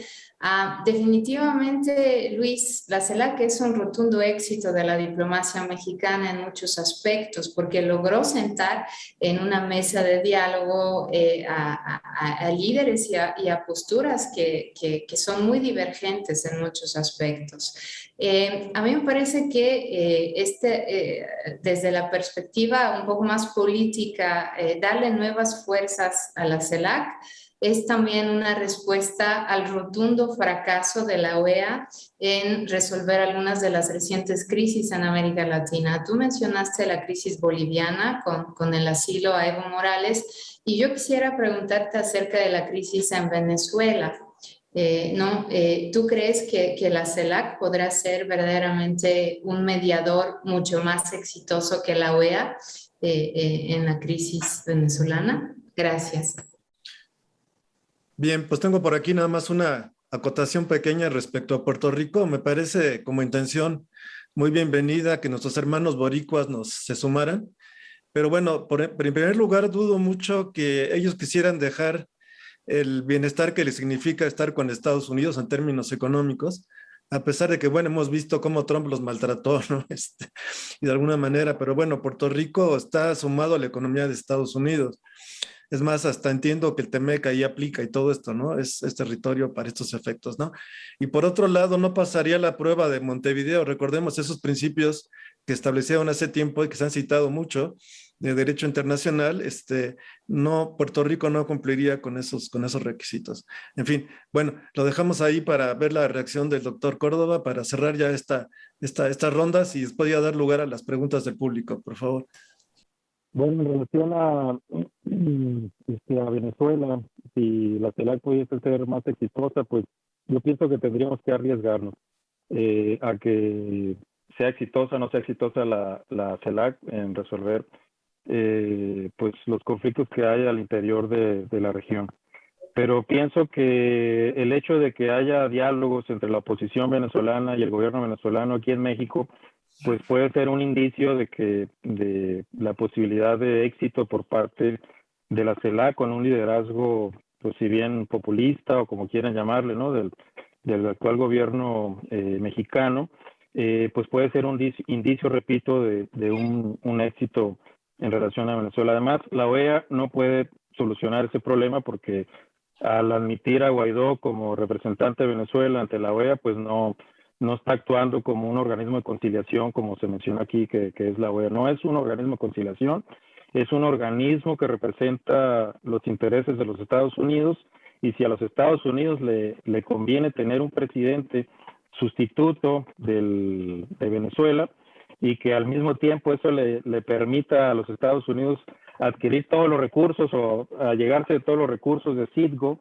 de esta empresa venezolana que fue prácticamente expropiada ilegalmente por parte del gobierno de los Estados Unidos, y implicó una pérdida de miles de millones de dólares al gobierno venezolano en plena pandemia, o bueno, no fue en plena pandemia, fue anterior, pero tuvo efectos en relación a la pandemia. En ese sentido, pienso que la CELAC, ya sea exitosa o no sea exitosa, pienso que los estados latinoamericanos debiesen arriesgarse a intentar solucionar los problemas, ¿no? En relación a Puerto Rico, lo que comentaba el doctor Portilla, pues yo nada más hago mención tengo un amigo, Carlos Rivera Lugo, es puertorriqueño, es independentista, y estaría en total desacuerdo con ese punto de vista, pero sí, ciertamente está dividido Puerto Rico entre los que quieren mantenerse. Bueno, están en un estado ahí ambiguo de estado libre asociado, ¿no? De los Estados Unidos, fueron humillados por el presidente de los Estados Unidos, y actualmente hay un movimiento al interior del Senado de los Estados Unidos para que Puerto Rico sea ya realmente pues un estado, ¿no? Un estado más de pleno derecho ante la Unión Americana. Ya veremos qué ocurrirá en el futuro, pero efectivamente sí están divididos los puertorriqueños. Bueno, ahora ya el tiempo te lo tenemos limitado. Pensamos destinar media hora a las preguntas del público, que son muchísimas y nos daría para otro conversatorio. Pero nos hemos puesto de acuerdo para empezar con las preguntas que van dirigidas concretamente a alguno de los participantes en nuestro conversatorio. Y empezaría con la pregunta al doctor Peraza. Dice, ¿podrá los Estados Unidos en América Latina recordar? No, dice, ¿podrá los estados en América Latina recordar la antigua solidaridad cuando todos estos países se independizaron? ¿Se podría usar el sueño de Bolívar para unir a América Latina? Muy complicado, está la cosa muy complicado. Lleva América Latina con esos 16 proyectos de integración que mencionaba alguien, fracasando una y otra vez en este tema. La CELAC, yo, vamos a ver, quizás soy muy eurocentrista, europeísta, lo que sea, pero tiene que empezar con pequeños pasos, no con grandes declaraciones. Las grandes declaraciones no van a ninguna parte, salvo a la hemeroteca para que si te gustan los discursos los leas. Pero tiene que haber funcionarios no elegidos políticamente que trabajen en pro de la integración. Tiene que haber una administración y un tribunal de justicia fuerte y potente. Tiene que haber un interés por parte de los estados, tiene que haber esa solidaridad. A mí la CELAC me parece que no va a llegar a ninguna parte. Y yo prefiero la OEA, con todo lo que dicen de Estados Unidos y tal.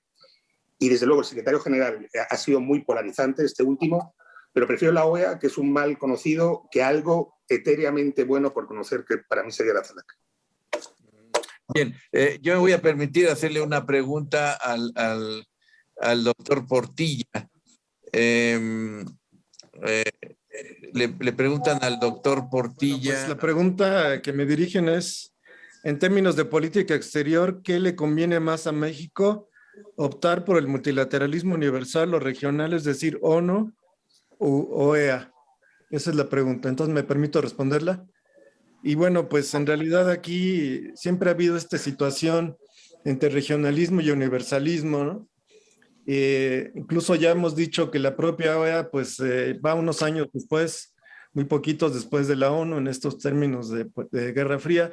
Incluso México tuvo su reunión de Chapultepec, su conferencia previa, ¿no? A las de Dumbarton Oaks y ya las de que dio lugar en San Francisco a la Carta de la OEA para fijar una posición común, ¿no? De América Latina, de alguna manera, que se oponían a ciertas cuestiones que iban a venirse en la ONU.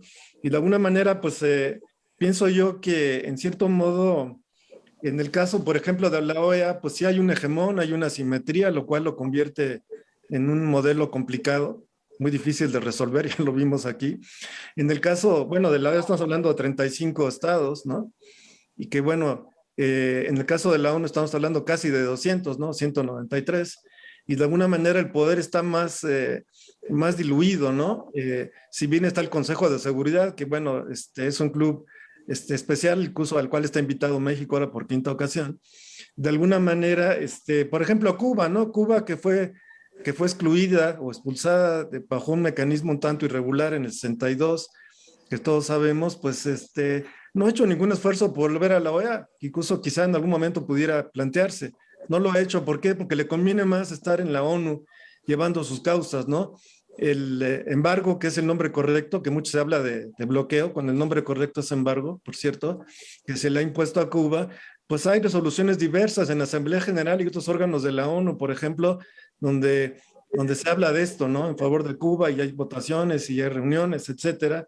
Y al mismo tiempo también, por ejemplo, en el caso de un organismo universal como la ONU con sus mecanismos, no sé, por ejemplo, hay una serie, el principal cliente de la Corte Nacional de Justicia ahora, pues son países de América Latina, ¿no? Y de América Central, entre Nicaragua y Costa Rica, pues ahí tienen 5 o 6 litigios corriendo en el caso de ese tribunal internacional, cuando aquí pues sería imposible resolverlos por una vía regional, por ejemplo, ¿no?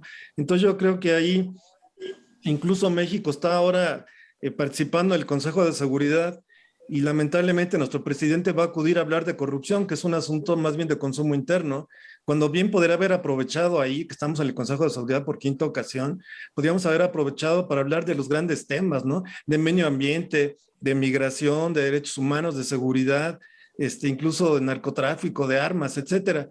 Y sin embargo va a ir a reproducir un discurso que oímos todas las mañanas aquí en México, ¿no? Entonces, bueno, de alguna manera tampoco hemos podido aprovechar esa oportunidad que nos brinda esta cuestión de carácter universal. Entonces yo creo que de alguna manera no debemos preocuparnos tanto si la OEA no funciona o si hay un CELAC, o paralelamente cuando tenemos a la ONU, que me parece que es el foro en el cual debemos ver más por los intereses, siempre y cuando haya una congruencia en este multilateralismo a nivel universal, que me parece que México, si bien de pronto nos estamos posicionando nuevamente en términos de estar esa presencia en el Consejo de Seguridad, creo que la estamos desperdiciando sinceramente.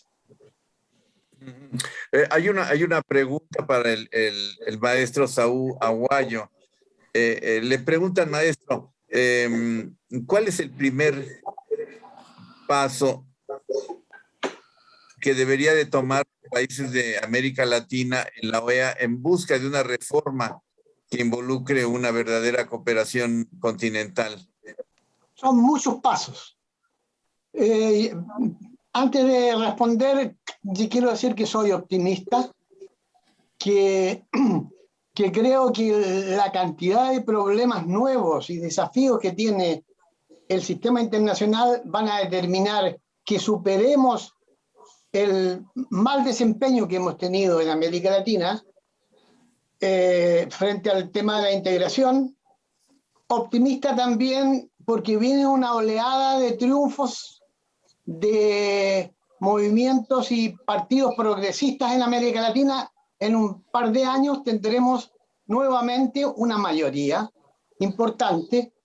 Lo cierto es que, claro, eso fue decisivo en la Unión Europea.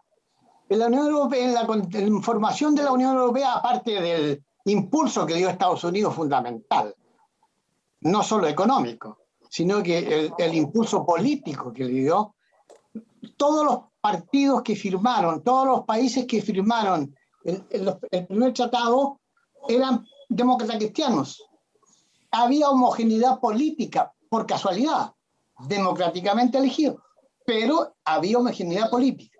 Esa misma homogeneidad política, si se consolida en América Latina y ante la cantidad de problemas creo que existen a nivel internacional, creo que el primer paso va a ser, no ahora, va a ser en un par de años, repensar la forma de integrarse. Efectivamente, como dice el profesor Peraza, integración económica América Latina no puede ya tener.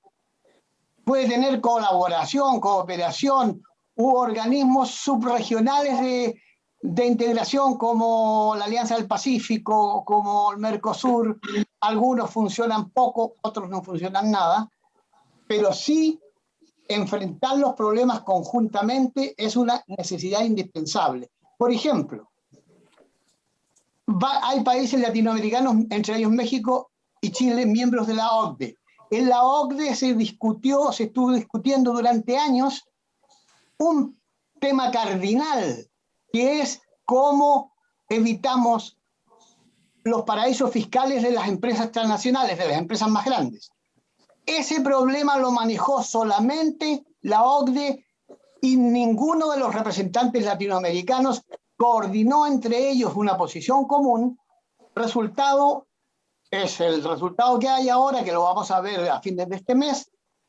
No es un resultado espectacular para América Latina, que pierde 100.000 millones de dólares al año por elusión de impuestos de las empresas transnacionales.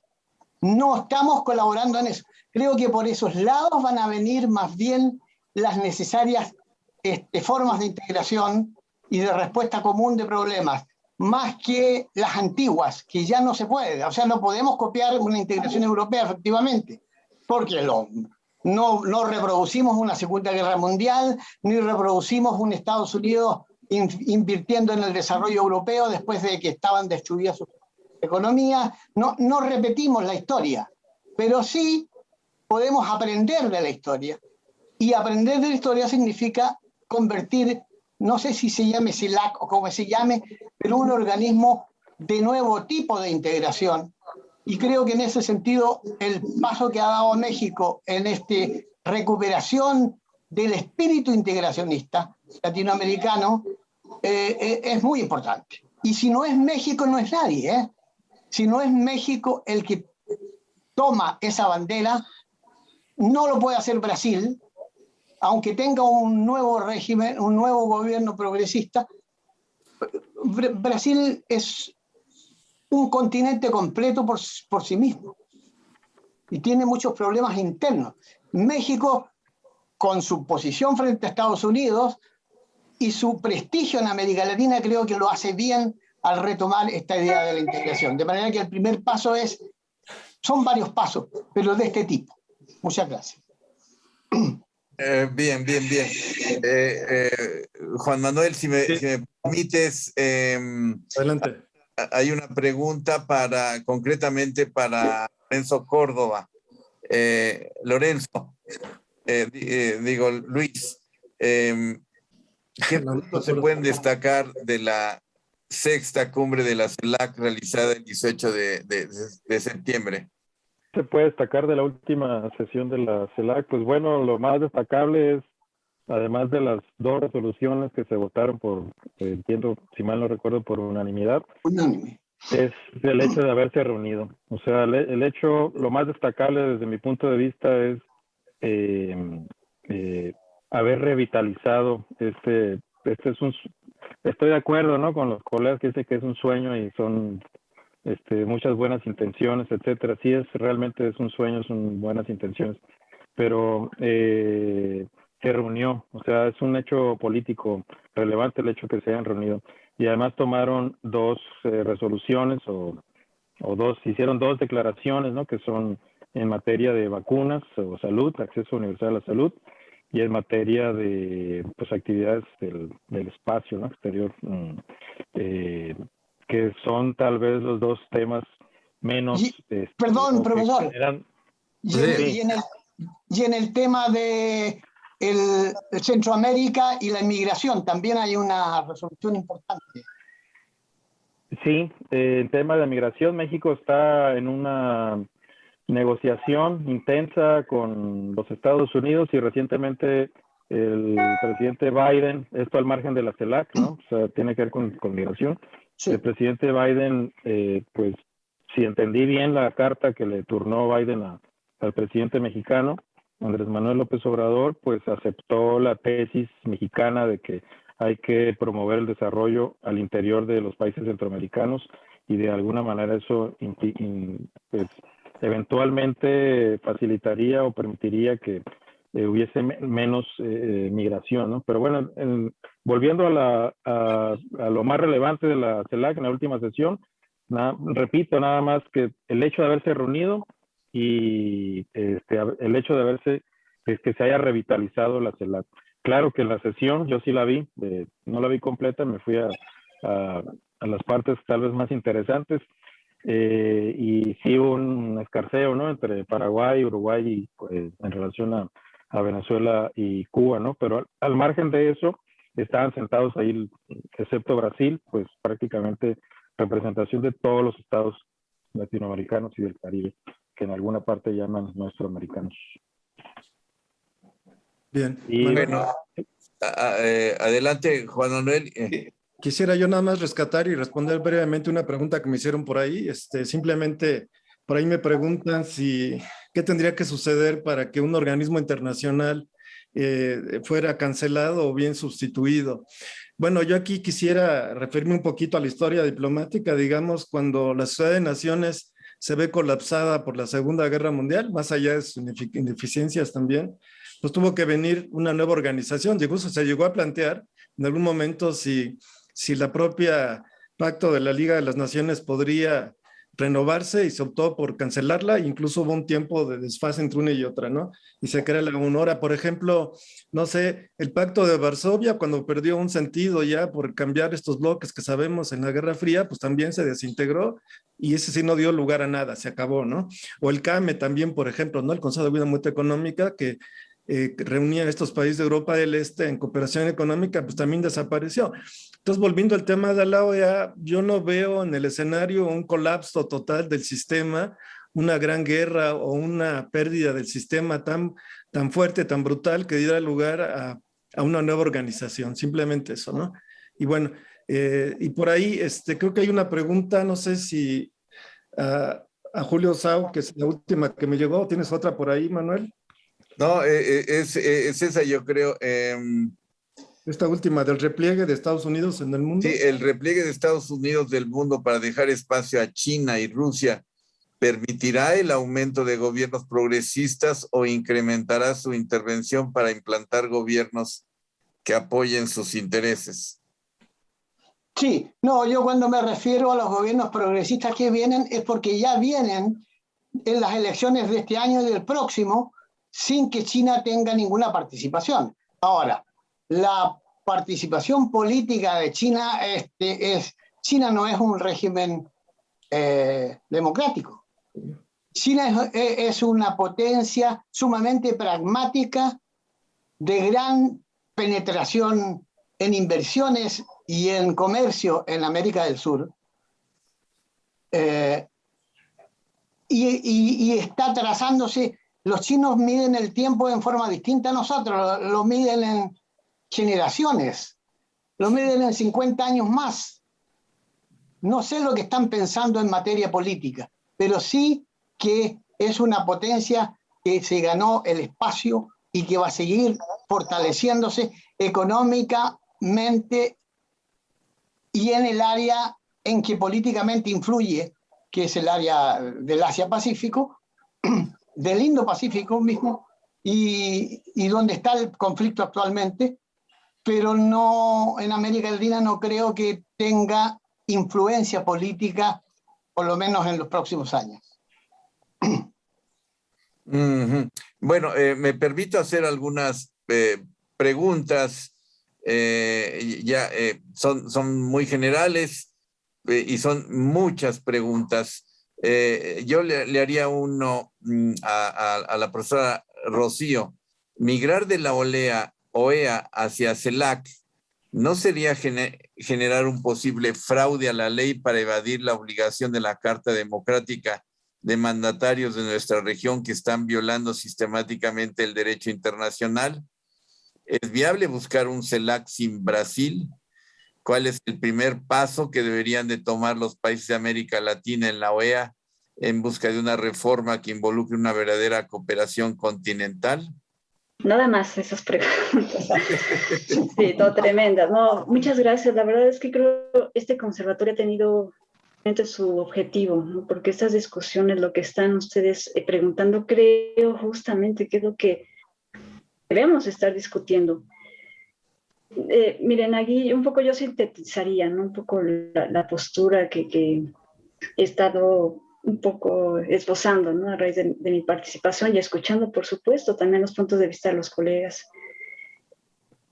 Esta transición entre OEA y CELAC, desgraciadamente, creo que también tiene muchísimo que ver el contexto internacional. O sea, América Latina siempre ha estado a expensas un poco a los cambios en el contexto mundial.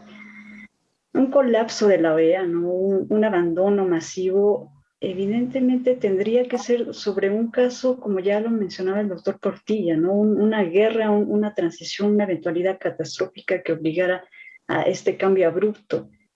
Podemos hablar de discusión y de nuevos foros necesarios de discusión sobre la integración, ¿no? En este caso latinoamericana. Pero creo que este pensamiento de la integración debe ser otra vez pensando las experiencias históricas. A veces creo que idealizamos la integración olvidando un poco que tenemos rivalidades internas, ¿no? Regionales. Estamos en un contexto, desgraciadamente, que económicamente y estructuralmente tenemos diferencias pues, económicas entre los países latinoamericanos y de pronto la ausencia de la industria, esta desgraciadamente un poco tendencia a la venta de los mismos productos de cierta forma, ¿no? de los recursos, hace difícil como estas transiciones. Entonces, creo que la CELAC sí, o sea, coincido, escuchando, es un primer avance de discusión, pero no hay que olvidar, ¿no? Y eso yo amo de estar aquí ahorita con colegas juristas del derecho, ¿sí? que esto lleva de la mano también formación de normas, formación de instituciones, más allá obviamente de los discursos, y en esta transición, por supuesto, es donde yo veo un poco los puntos débiles de CELAC todavía. De ser así, tiene todavía a largo plazo que consolidarse mucho y durar en el gobierno estos primeros impulsores, digamos que México siga un gobierno con la misma tendencia, no tengamos una nueva presidencia y una nueva postura hacia América Latina y una nueva postura hacia la integración. Entonces, esta continuidad creo que son los elementos que debemos tomar en cuenta también, pensar esta transición. Bueno, no tomo más tiempo para escuchar a los demás y muchas gracias, bien interesantes sus preguntas, de verdad. A ver, Manuel, tengo por aquí una abierta que de hecho fue la primera que nos formularon, que dice, CELAC no fue un obsequio político de México al ALBA. Veamos los problemas de falta de concertación política de Alianza del Pacífico, aunque su vocación sea más comercial, ¿creen que CELAC sería mejor? ¿Esta está abierta a quien quiera contestarlo?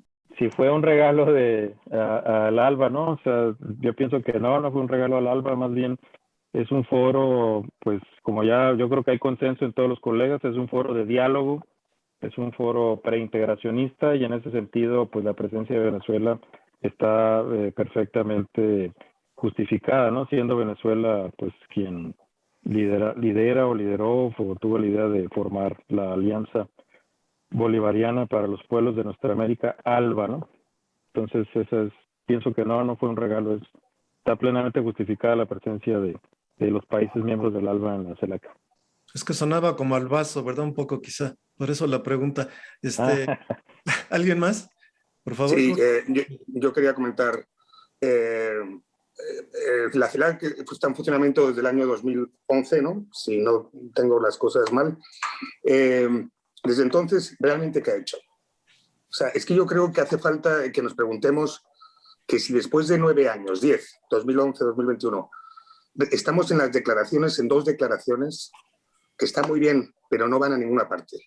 Y yo siempre me acuerdo de la ASEAN, que es la Asociación de los Países del Pacífico, que tiene una comisión de derechos humanos que se dedica también a escribir cosas sobre derechos humanos, no recibe quejas de nadie, porque no puede, y le mandan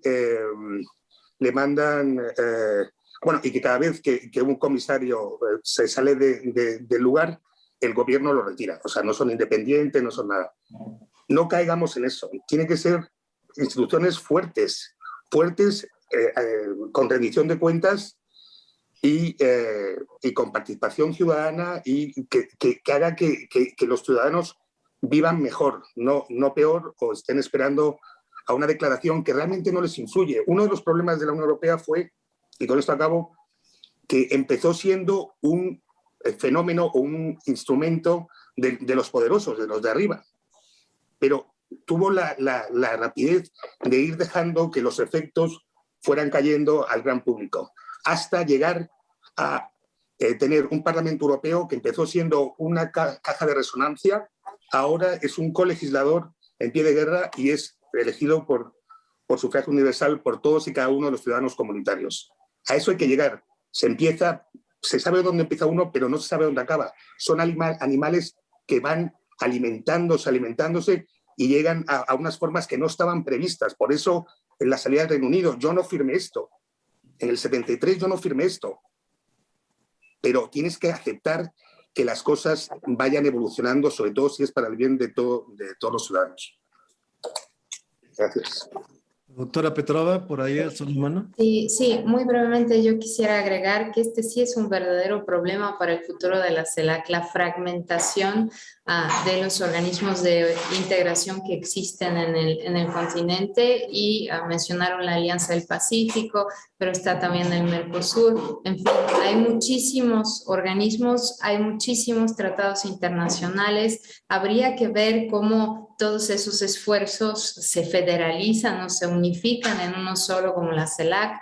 Habría que pensar en insertar una cláusula de supremacía en un tratado que celebre la CELAC, porque si no, seguirá habiendo muchísimas integraciones a geometrías variables, a distintas velocidades, y esto seguirá creando la imagen de un spaghetti bowl en cuanto a la integración latinoamericana. Muchas gracias. Bueno, miren, de todo lo que hemos visto es impresionante, pero a mí me queda muy claro después de esta excelente mesa en donde ha habido realmente un diálogo con diferentes posiciones, pero yo me voy a la casa con una serie de preguntas todavía, creo, y todas las preguntas que nos da el público. Yo me parece que necesitamos hacer otra mesa redonda donde el tema sea América Latina quo vadis. A mí me parece que por una parte, eso ya se probó, se dijo por varios colegas, el impulso de la Organización Interamericana fue un impulso fundamentalmente hecho por los Estados Unidos, y que a estas alturas hay que decir también que son momentos de transformación que se da principalmente por la caída del bloque socialista y esta recomposición del mundo que estamos viendo, y que en un análisis de lo que ha hecho la OEA o el sistema interamericano ha tenido cosas positivas, y de esas ya se mencionaron que son indudables, como por ejemplo el sistema interamericano de derechos humanos se salva, y con el apoyo de Estados Unidos y sin que Estados Unidos sea parte directamente ya sabemos que Estados Unidos no son parte de la Convención Americana, y sin embargo tiene a la Comisión Interamericana en Washington. En fin, creo que eso queda claro. Los 70 años que se mencionan de existencia de la OEA han dejado muchos faltantes, como por ejemplo lo que se veía una cooperación internacional para el desarrollo. Tenemos una fragmentación, como dice la doctora Petrova, es decir, diferentes esquemas de integración. Está el esquema sudamericano, el centroamericano y el mexicano con el norte. Hay una fragmentación realmente. ¿Dónde está la OEA? A eso me refiero. ¿Dónde está la OEA en problemas que hemos tenido en América Latina, como el gran problema de las drogas? A mí me parece que el problema de las drogas es un problema de carácter internacional. El problema de tráfico de armas, ¿dónde hay una respuesta por parte de la OEA? ¿Dónde hay una respuesta a la migración? ¿Dónde está la OEA en este caso, en una respuesta inteligente a la cuestión de la pandemia? Ni siquiera hubo un intento de crear la vacuna latinoamericana. Es impresionante. En ese sentido, me parece que la OEA, desde mi perspectiva, está reprobada. Por otra parte, también hemos visto durante mucho tiempo los intentos de hacer una organización meramente latinoamericana que no se ha logrado. Ahí está la cuestión de Peraza, que como europeo nos pone el dedo en la llaga y dice, son ustedes unos estados que solamente están viendo a su ombligo y no ven a la cooperación internacional. Por otra parte, tomando lo que se expresa por parte de ustedes, es decir, estamos en un momento de transformación, es decir, nos estamos encontrando ante nuevos retos en la organización internacional. Eso daría también otra argumentación para decir, la OEA no da una respuesta a este mundo en que actual, con mecanismos, con una idea que fue creada durante la Guerra Fría. ¿Qué pasa en este momento de multilateralismo o surgimiento de nuevos focos de poder? En ese sentido, ¿por qué no pensar en una nueva organización? Indudablemente, si me dijeran cómo le hacen desde el punto de jurídico para desmantelar la OEA, ahí nos pasaríamos, creo que un buen rato viéndolo, no analizando. Es casi muy difícil. Sin embargo, la primera exposición, y parece que fue del profesor Saúl Aguayo, es, dejemos a la OEA, pero pensemos en nuevos mecanismos. ¿Por qué no pensar en mecanismos verdaderamente latinoamericanos de integración? Ahí hay una serie de esfuerzos que, dice la doctora Petrova, se podrían federalizar y hacer esfuerzos únicos. Realmente, yo creo que la idea de este conversatorio tiene éxito en el sentido de dejarnos más inquietudes y decir, no es blanco y negro, sino es una cuestión de discusión y de creación. Al final de cuentas, yo sí me iría más por una organización meramente latinoamericana para hacerle frente a todos estos problemas que no se han resuelto. Y que definitivamente el secretario general de la OEA actualmente lo único que hace es crear ruido y no fortalecer los mecanismos de integración latinoamericana. Eso sería una opinión, dado que no me dan posibilidad de hablar a mí, entonces esto es lo que yo pienso. Y ¿qué más? ¿Qué más? Tenemos un minuto, quizás el minuto lo podamos utilizar para el doctor Portilla, va a hacer una mención ahí. No, muy breve. Simplemente creo que no pudimos haber elegido mejores participantes y mejor público. Esto ha sido enriquecedor. Yo nada más quisiera señalar en un minuto los procesos de concertación política que ha habido en América Latina, sin Estados Unidos, digamos, ¿sí? Recordemos al Grupo Contadora, que fue todo un proyecto de política exterior de México y de alguna manera, pues sí, logró la paz en Centroamérica, pero no el desarrollo, ni evitar otras cosas. Luego vino en el Grupo de Río y de ahí precisamente derivó la CELAC. Si ven, hay ese proceso y de alguna manera, pues la CELAC quizá ya llegó a un punto en el que pues ya no va muy claro para ningún lado, a pesar de lo que se ha señalado aquí, porque son procesos de concertación que se han ido agotando, ¿no?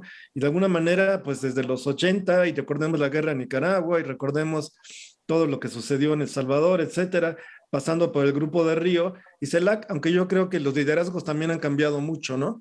Vinieron las democracias en el Cono Sur, hay incluso ahora regímenes de izquierda, de derecha que se van alternando, como en el caso de Argentina, en el caso de Chile, en el caso de México sumado a cierto grupo de países de izquierda, pero con un tinte populista de todos modos. Y bueno, es un escenario complicado. Y bueno, aquí hemos visto puntos de vista jurídicos y técnicos que han sido importantes también, citando incluso artículos de los instrumentos, pero hemos visto toda una perspectiva política y económica que nos ha permitido pues cada uno tener un punto de vista, discernir, y me parece que ha sido una magnífica discusión y una polémica muy sana, y verdaderamente es un tema que no se acaba, y como dice el doctor Becerra, nuestro querido Manuel Becerra, pues tendríamos oportunidad pues de tener quizá una segunda edición de esta discusión.